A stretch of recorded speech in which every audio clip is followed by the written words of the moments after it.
Ils ont bâti des cathédrales, découvert des trésors, affronté des rois et défié l'Église. Mais un mystère demeure depuis des siècles. Les Templiers ont-ils réellement disparu? Ils ont bâti des cathédrales, découvert des trésors, affronté des rois et défié l'Église. Mais un mystère demeure depuis des siècles. Les Templiers ont-ils réellement disparu? Ou ont-ils simplement changé de nom, devenant la franc-maçonnerie, cette société secrète qui, encore aujourd'hui, influence le monde depuis l'ombre? Bienvenue dans Dossier classé. Aujourd'hui, nous ouvrons l'un des chapitres les plus interdits de l'histoire, les Templiers et la naissance cachée de la franc-maçonnerie.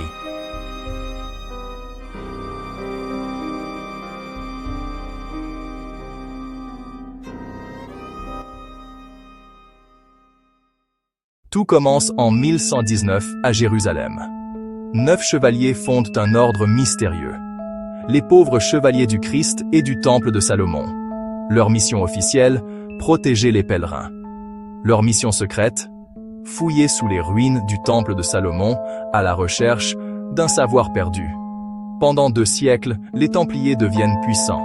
Ils inventent les banques modernes, bâtissent des forteresses et obtiennent le soutien des rois. Mais en 1307, tout bascule. Le roi Philippe le Bel les accuse d'hérésie, de satanisme et de trahison. Le grand maître Jacques de Molay est brûlé vif. Et l'ordre du Temple disparaît officiellement. Mais si l'ordre du Temple avait réellement été détruit, pourquoi retrouve-t-on, un siècle plus tard, leurs symboles, leurs rites et leurs codes dans une autre fraternité? Certains Templiers auraient fui en Écosse, accueillis par le roi Robert Bruce. Là, ils auraient transmis leurs secrets aux maçons bâtisseurs, ces artisans du sacré, gardiens du savoir des cathédrales. Ensemble, ils auraient fondé une nouvelle société, plus discrète, plus spirituelle, la franc-maçonnerie. Et si vous regardez bien, les symboles parlent d'eux-mêmes. Le compas et l'équerre des maçons rappellent la géométrie sacrée du Temple de Salomon. La croix rouge templière devient la croix maçonnique. Les rituels d'initiation, presque identiques. Les archives écossaises mentionnent un document mystérieux, les statuts de Shaw, 588. C'est la première trace écrite d'une organisation maçonnique structurée, et plusieurs noms qui y figurent appartiennent à des descendants directs de familles templières. Coïncidence? Ou héritage délibéré?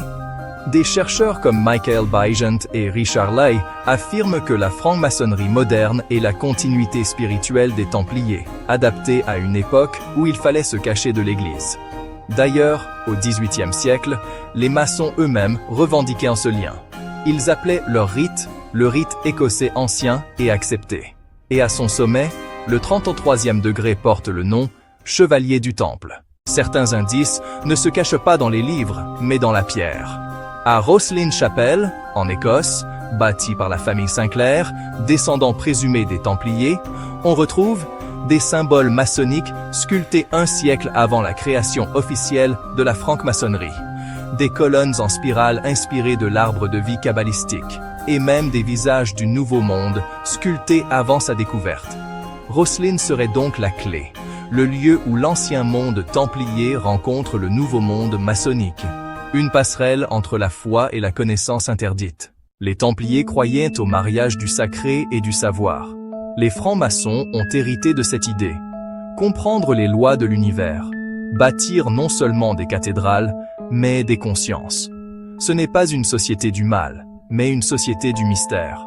Pourtant, derrière la symbolique, certains affirment que les élites modernes, banquiers, dirigeants, ingénieurs, perpétuent encore l'esprit des Templiers sous une forme invisible. Un fil rouge relie donc les chevaliers du passé aux architectes du présent. Et si les véritables héritiers du Temple n'avaient jamais cessé de gouverner? De Jérusalem à Rosslyn, du Temple à la Loge, les symboles persistent, les idéaux demeurent. Les Templiers ont peut-être perdu leurs épées, mais ils ont gagné le pouvoir de l'influence, du secret et de la construction du monde moderne. Alors, la prochaine fois que vous passerez devant une cathédrale, une pyramide maçonnique ou un billet de banque, souvenez-vous, les pierres parlent. Et parfois, ce qu'elles disent dépasse l'imagination. Les Templiers et la franc-maçonnerie, le dossier reste ouvert.